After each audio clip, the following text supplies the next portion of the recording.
Evening, Cherries fans, and we are back here at Up the Cherries in all departments. Before I welcome on my special guest, here's a little bit about our sponsors, Dental on the Banks.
To find out what they can do for you, visit dentalonthebanks.co.uk.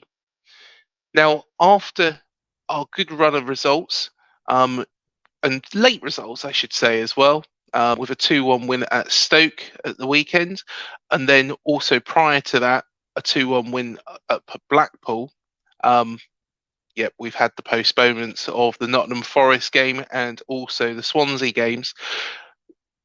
We're now facing one of our bogey sides, and it is a pleasure to welcome on the show again, Preston fan, Jack Goodwin. Evening, Jack. How are you, mate? I'm all right. How are you? Yeah, very, very well. Very, very well. Picked up some decent results lately, so things are looking up. Ever since that game against Bournemouth in the FA Cup, that 1-0 defeat. But things seem to be going in the right direction. And it's fair to say, under Ryan Lowe, likewise, things look to be going in the right direction for Preston. You're 7 points off the playoffs. Yeah, I think it's only 2 losses in the league since he's come in as well, and it's definitely been a positive move from North End to bring Ryan Lowe in. I mean, the highlights of Frankie's era at North End were the bare minimum, really, and probably the highlight of that was beating you at your place, ending your streak. Thanks for reminding us. but it came a bit too. There wasn't enough of those moments. Probably similar to Jason Tyndall when he was in charge of you. It was similar. He wasn't doing the worst job in the world, was Frankie. You were like that year. You were expected to be top 2. Yeah. And, you were in and out with the playoffs. It was inconsistent. And where with us, we were expected to push on in the top half, maybe towards the playoff spots. And even though we were never in any danger of relegation under Frankie, the football was dull, and the performances and results weren't great either. So bringing Ryan Lowe in has been a revelation. As I say, it's been a breath of fresh air, really. He's come in and he's revolutionised the place in a sense of the fans are on board, the football's entertaining, even though if you look just at the score lines, there's been a lot of 0-0s, a lot of just 1-0s, 1-1s, but we're playing with the ball on the deck. We're trying to play our way out, and we're looking a lot more progressive in the way we're trying to play. And I think we're on the up under Ryan Lowe. I mean, I know you mentioned playoffs there, 7 points off playoffs. I think we've all come to the realisation that it's a pipe dream this year to get playoffs after the first half of the season. But it's all now for me, just performing well. Players fighting for the shirt for next year, and then going into next year, and then maybe next year could be the year where we look to push on towards the top 10 and potentially the playoffs. And if you look at where Ryan Lowe's actually come from, he was manager at Plymouth. It all happened very quickly on the 7th of December last year. Plymouth were doing really, really well. and they were in the top two at the time, and it's completely tailed off for them. But it's quite a contrasting fortunes for yourself as well. Yeah, there was a concern when Lowe joined us because his assistant manager, who'd been with him at Bury and been with him at Plymouth, stayed on to be the Plymouth manager, Stephen Schumacher. And I know you say it's fallen off for them, but I think they're eighth now, aren't they? They're just They outside. are. I think they've got a couple of games in hand. But from what I can tell from the Plymouth fans that I follow on Twitter, etc., they haven't changed much under Schumacher. So it plays into that fact that Schumacher and Ryan Lowe are very similar personalities. They matched well. They had similar ideologies, matched well to be together at Bury and Plymouth. But it's given Ryan Lowe maybe a fresh outlook on things at Deepdale because he's brought in his own assistant, Mike Marsh, who previously was with Swansea City under Steve Cooper. So he got 2 top 6 finishes. He was Brendan Rodgers' assistant manager at Liverpool. He was involved with the England under-21s and 20s. And really, when Ryan Lowe came in, we were expecting this sort of just attack, like Plymouth were, really. Winning games 3-2, 4-3, attacking, you just trying to outscore the opponents. But maybe with Mike Marsh going in, a different pair of eyes, maybe he's playing a different way, even though he's playing the same formation and still, trying to get the ball on the deck, play attacking football to a sense, never settle for a draw. But maybe he has got a fresher outlook on things because we've got 6 clean sheets in our last 9 league games, which really, in the Championship's a remarkable record to be able to shut out the opposition in that amount of games. And let's be honest, Jack, I'm going to say this. You are our bogey side in this league. You beat us. You were the first team to beat us last season. First team to beat us this season. What do you think? What do you think the secret is of being Bournemouth's bogey side? What is it? I think we just love playing against the big dogs, the ones that they turn up whether they're home or away. You'll turn up, your players will turn up expecting to win, expecting to control possession, expecting to toy with us, really. And I think Preston, historically, ever since we come back up into the Championship, whether it's under Grayson, Neil, or Frankie, we've been sides that probably work better when we don't have the ball. We can win the ball back, we can frustrate the opponents, we can do a bit of shithousery and time waste. But I think we like the fact that you turn up and you got the billers, the big dogs, and there's no pressure on us. I mean, I was at that game on a Wednesday night, which was outstanding, an outstanding performance from us, really, because I don't think you were particularly bad. I think we just played very well that day, took our chances, but no one expected us. I think I went in with, I think I joined you on the show then, and I think I said we'd lose 2 or 3-0. I think I was quite confident that we would lose rather than get anything out of the game. And the lads I was going on the game with were all pretty sure that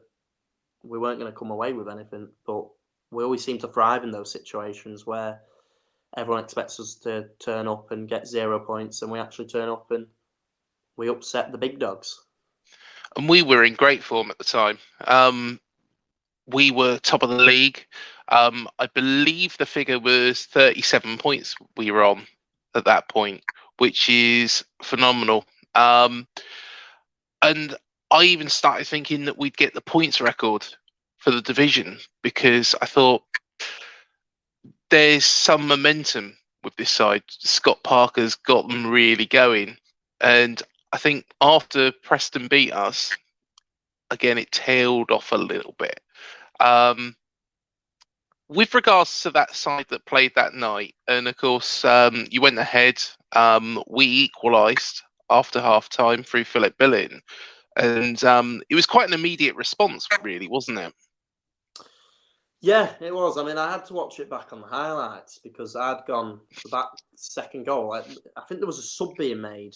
I think it was Daniel Johnson that went down with an injury. So I went, yes.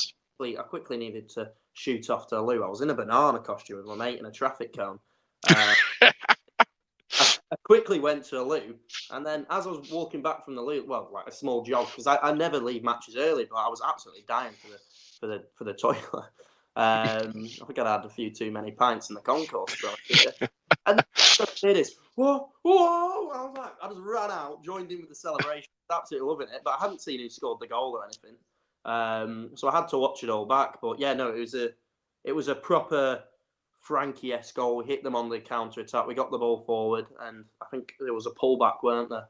And it Yeah, went right goal, and then we rode our luck, or rode the quality of Daniel Everson, because he made an outstanding save straight after it. yeah. It was a good 3 points for us in the end. And he's an outstanding goalkeeper. How has he done this season? Yeah, he's done well. He's a really good shot stopper. He probably ranks top 3 in the league in terms of his shot stopping abilities. You know, you trust him. You know, whether it's a header, a shot coming in from distance, or a 1-on-1, you expect him to make the save because he's that good of a shot stopper. I think he's lacking a bit with his footwork. He's not brilliant with the ball at his feet. You're never confident when the ball are at his feet. So maybe that's the thing that's holding him back from starting for Leicester City, or being in and around the first team at the moment.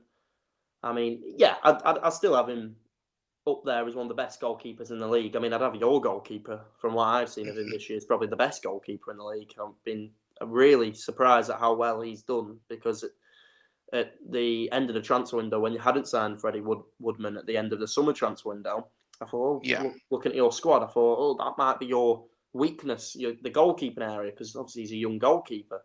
But like Aaron Ramsdale, he's come in and he's done brilliant for you, hasn't he has. He's been absolutely phenomenal.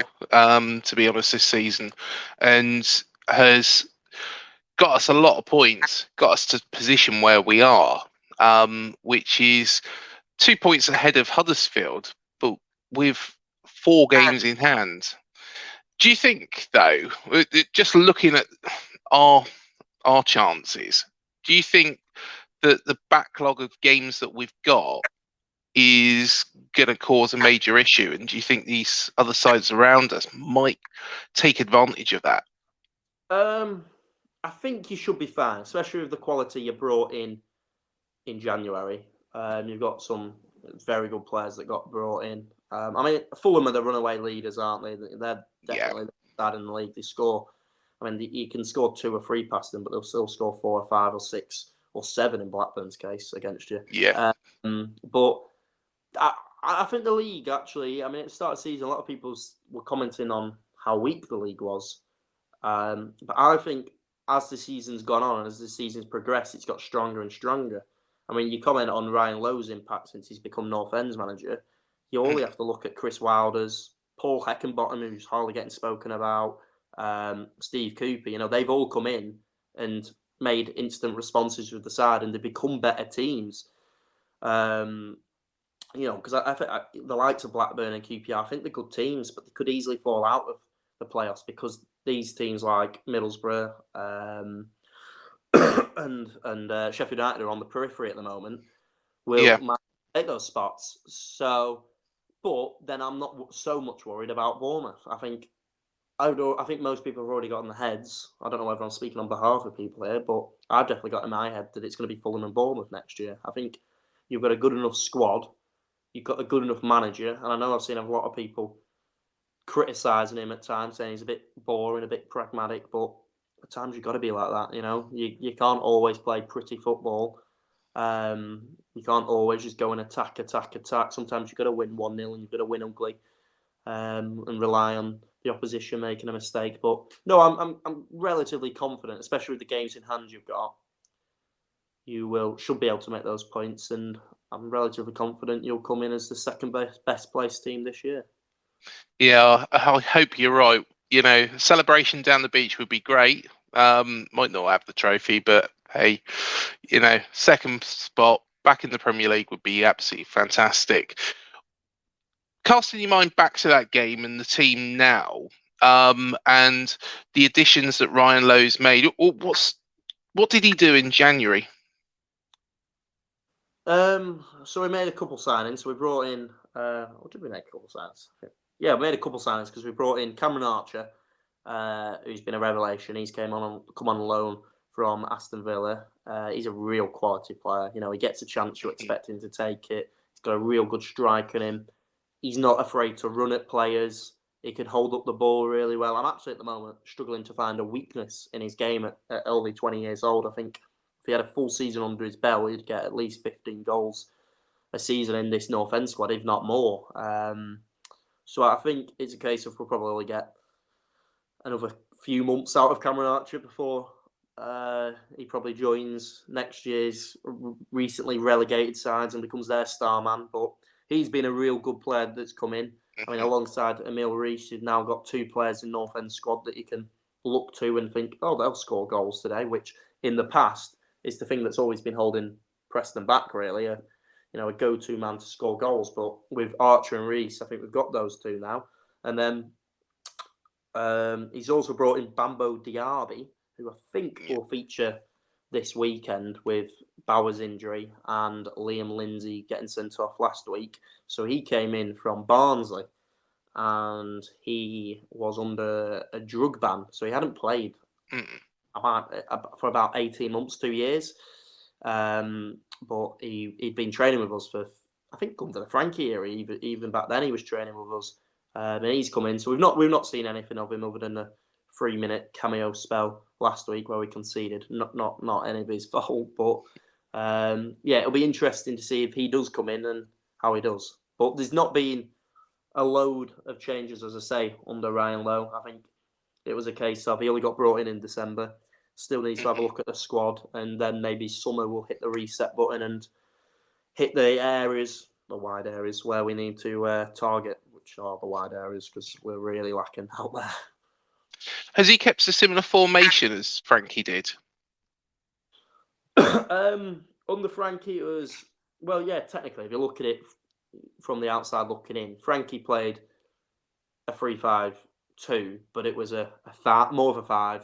You know, we had a defensive left wing back, and we had Sepp van der Berg at right wing back, who naturally is a centre back. Where Ryan Lowe's come in and played a 3-5-2, but Brad Potts at right wing back, who loves to get forward, and then he's chopped and changed at left wing back. We've had Scott Sinclair, Josh Earl, Greg Cunningham, Hughes. They've all played there. He's not really settled on his main man there, but when they do play in this formation, whoever it is, he's asking them to, beat the man 1v1, get the crosses in, arrive late at the back post. He's not asking them to stay on the halfway line, which I think mainly we were seeing under Frankie. So even though technically it looks like we've kept formation, it's definitely changed to a much more attacking front. I've got to ask the question. I know that you're our bogey side. I know you went for a Preston defeat last time round, and you did us again. How do you reckon it's going to go? Every time I come on here, I think I always predict us. So I don't know whether I should just predict us to lose. Like, if I predict us to lose 6-0, will we end up winning 6-0? I don't know how it works. It really shows how well we always do against you. But no, I think we'll be good enough for a draw. We've only won 1 out of 8 home games under Ryan Lowe, and that was his first one. So we've gone 7 games without a win at home, which is a bit of a concern. We're very much a second half team at the moment. But no, I'm relatively comfortable in saying that I don't think we'll lose. I think we'll get a draw from the game. I think it'll be 1-1. Personally, I think that was the way I was going as well. You are our bogey side. I think we have had two wins, but 2 very late wins recently. One against Blackpool and one against Stoke. And the Stoke one, yes, they were down to 10 men. The Blackpool one was a resurgence, I would say. But there's still a couple of question marks in my head with our squad. So I'd probably take at this point a point. I probably would take a point at this stage, but hopefully, because I've never predicted a point, we might go and win this. No, yeah, no. I think hey, you'll take a point. I think we'll take a point against the big money boys that you are nowadays. Mm. The Man City of our league, just buying the league off us. I can't believe that January. It was that January transfer window deadline day. Was it Dembele, Cantwell, Woodman, and Moore, and Phillips as well? And Phillips, yeah. So Phillips from Liverpool. He played in the Boreham Wood game. Wasn't particularly great, but he's grown into that position. I think it was always going to be a big ask throwing him straight in to centre of defence for that one. But still, it should be a National League side with the quality that we've got. Todd Cantwell, though, I couldn't believe that we actually signed him, and we have got an option to buy as well there. So that could be a great bit of business. Yeah, well, it's a case of I think he fell out with Daniel Farke, and then I don't think Dean Smith was a massive fan of him, were he? So I guess the next move for him was to a top Championship side, and you've done really well getting him there. I think you'll have a good squad for the Premier League next year if you do go up. I mean, as I say, quite confident you'll go up. So I don't think you'll need to change much either when you go up. I don't think it'll be a case you need to bring in 5 or 6 players. It would probably be a case you need to bring in 2 or 3 more quality players. Probably someone better than Solanke for Championship level. But elsewhere in the squad, I know you said you don't feel too confident with the squad, but I don't know whether that's the case of your expectations are so high because of the caliber of players that you've now got. I think that is part of it as well, is the caliber that we expect to get results. But then again, we're a very small club. We've got the smallest ground in the league, but we've got massive expectations, and we've bought such good players. Ben Pearson, for example, struggling to get into the squad. When fit. What's that? Sorry. That deserved not being. Would you have him as part of the starting lineup, or do you think he is a sub player at the moment? I would say that he gives us a little bit of an extra dimension, a little bit of strength in there. But I think playing him and Lerma together, you've got 2 battlers there. Yeah. Whereas Billings really, is jumping out now. He's really come out of his shell. Back in the Premier League years, I'll be honest, I didn't rate him, but he's really shown what good player he is. And at this level, I think once he makes that step up again, I think he'll be all good for this experience that he's had for these 2 seasons. Oh yeah, he's a quality player. I like Billing. I like watching Billing.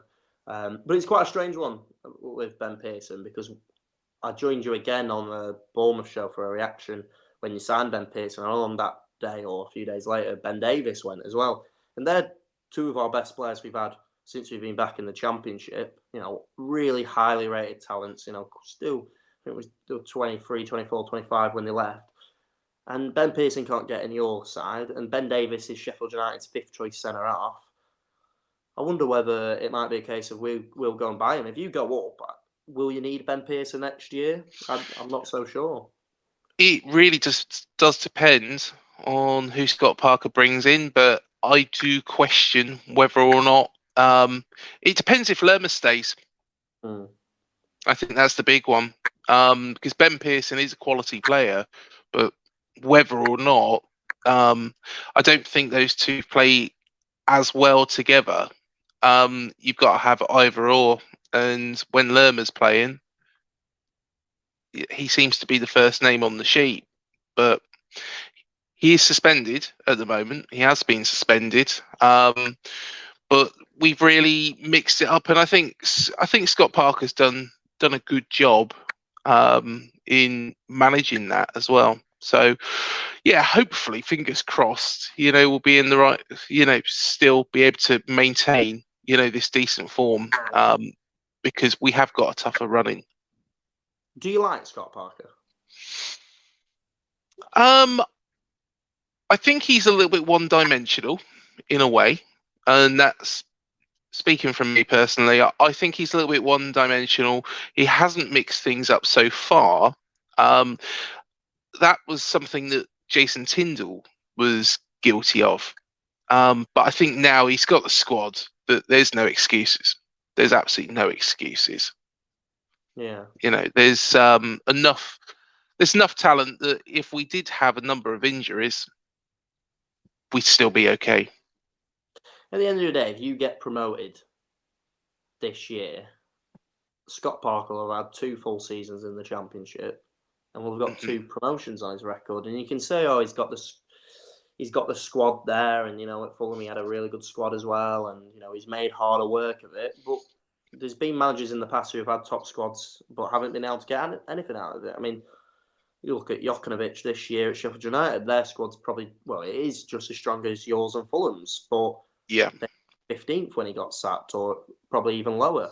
Granted, maybe it was a bit too soon for him to get sacked, but there's loads of examples of managers who can't get promotions, even with these expensively assembled squads. But with Scott Parker, if he does get it done, which I believe he will, that's going to be a second promotion for him.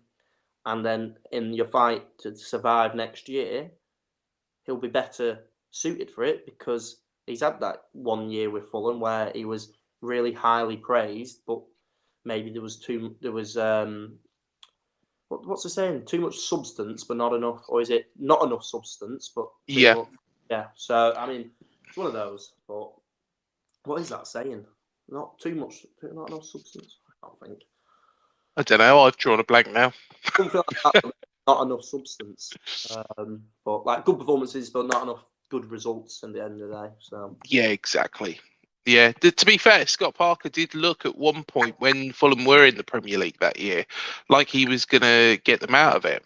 I believe Fulham led Man City, didn't they, at one point? Yeah, it fizzled out really. They played some really good stuff because at the start of the season they were leaking goals for fun under him, and then from what we're seeing now, he's quite a pragmatic manager, and he made them quite defensive, still whilst playing decent stuff. Playing out from the back, but quite pragmatic in a sense of settle for a 0-0 or a 1-0, and became a better side for it. Really, it was just. I think it was a case with Fulham last year, didn't have someone to put the ball in the back of the net. Yeah, definitely. Well, thanks again, as always, Jack. You're always welcome on this channel here. So thank you again for joining me on the show, and good luck for the rest of the season. And yeah, hopefully, you never know. In a couple of years' time, we'll be both playing Premier League football. Be nice, wouldn't it? Well, let's hope so. Yeah. We can all dream, can't we? It'll be a long time, I think, for us. Yeah. Well, like I say, always welcome on here, and thank you so much for joining me again, mate. Yeah, all right. Thank you very much. Appreciate it. Cheers, mate. And thank you, everybody, for joining me on this opposition preview show. Please do remember to hit the like, the subscribe, and the bell button below to be alerted to any new videos we do. Please do also check out all of our interviews that we've done with Harry Redknapp, which Jack actually was involved in as well. Effin Akuku, Steve Fletcher, Steve Cook, and lots more. Until the next video, up the cherries, and I'll see you then.